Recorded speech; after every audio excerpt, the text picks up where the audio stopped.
Our next comedian. What a man. You're going to love his hair. It knows no bounds. Give it up for Peter Vilardi. Hi, folks. How's everyone doing this evening? Happy Moms Weekend. This is most exciting. All right, well, let's get right into it. The other day, I was waiting in line at the dining hall. I was standing behind two gentlemen. One of them turned to the other and he said, "Dude, there he is. I hate that kid." And the other one said, "Man, you should go punch him in his taint." And that was the end of it. That was all they said. Now, I'm a man of the world, as you can tell, but I've never heard of anyone punching anyone in the taint. I've never seen it. I've never heard about it. And I just wonder how that feeling could exist. Like, I've never seen a taint and gone, "Dude, I'm punching that taint right now."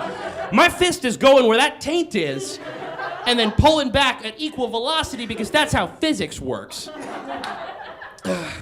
And lately, I've been racking my brain trying to come up with scenarios, hypothetically or otherwise, in which punching someone in the taint would not only be like a thing to do, but like the thing that you do. And the best I could come up with was, "Dude, there he is. I hate that kid. He's a supervillain who's kidnapped the mayor's daughter and wired this city with enough C4 to blow us all sky high. And he's covered in indestructible body armor on every part of his body, except for the fleshy bridge of skin between his ball sack and his asshole." Well, shit, man, go punch that taint. Save the city, punch a taint. I was talking to a friend from back home the other day, and he was telling me about the time that he went to a restaurant in Columbus and took the food challenge there. As I understand it, he put down like $30, and they brought back like 3 hamburgers, each roughly the size of a newborn baby, give or take, and like a wheelbarrow's worth of fries, and he had to eat all this food within 45 minutes to get his money back, get a t-shirt, get his name up on the wall.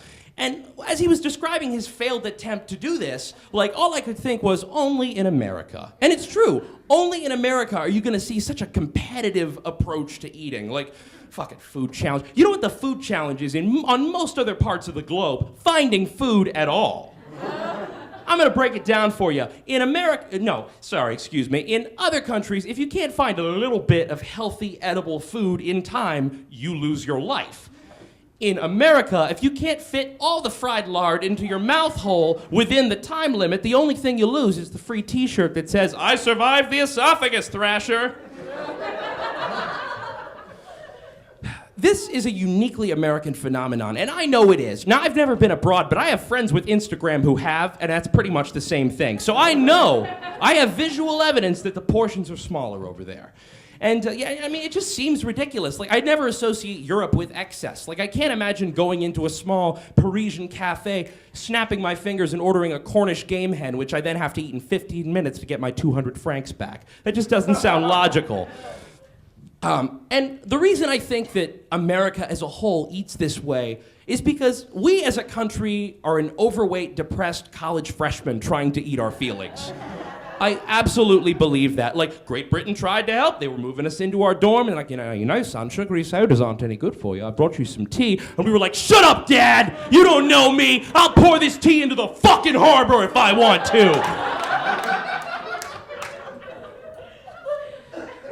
Food challenges are especially interesting as well because, like, it's worse to win, I feel like. Like everybody loses, but like only a few people win, and it's never the people you see winning like amazing things. You know what I mean? And you stand, like, what do you stand to gain from winning a food challenge? Weight? Yes, that's true. But also, maybe you get a t-shirt, maybe you get your name up on the wall, maybe you get your $40 back. But what you lose so much in terms of dignity and self-respect. Like, even world champion eaters are not getting that level of, victory. Like, look at Joey Chestnut, for God's sake. For those of you who don't know, Joey Chestnut is the world champion of competitive hot dog eating. He holds the mustard belt. Imagine being the poor girl, standing next to the stage while he does this going, "Oh my God, I gotta blow the hot dog guy. I don't know if I can do it. I mean, I hear he makes you lick mustard off his taint. If he does, I'm punching that taint. I'm punching that goddamn taint." That's another reason. That's the second reason you might punch a taint. I was also, I'm standing in line at the dining hall the other day. This was a different situation. I got some Chinese food for dinner, and I got a fortune cookie with my dinner. So I opened the fortune cookie. This one said, you are domestically inclined and will be happily married. And then on the back, where it teaches you to say like a Chinese word or phrase, it taught me how to say, no, it isn't. So now that my future home life is down the shitter, I decide to drown my sorrows in another fortune cookie. And all I'm thinking is, well, maybe this one was, maybe no it isn't means that it's canceled out. So I got another fortune cookie. This one said, you believe in the goodness of mankind. So I threw that one away, because that's bullshit.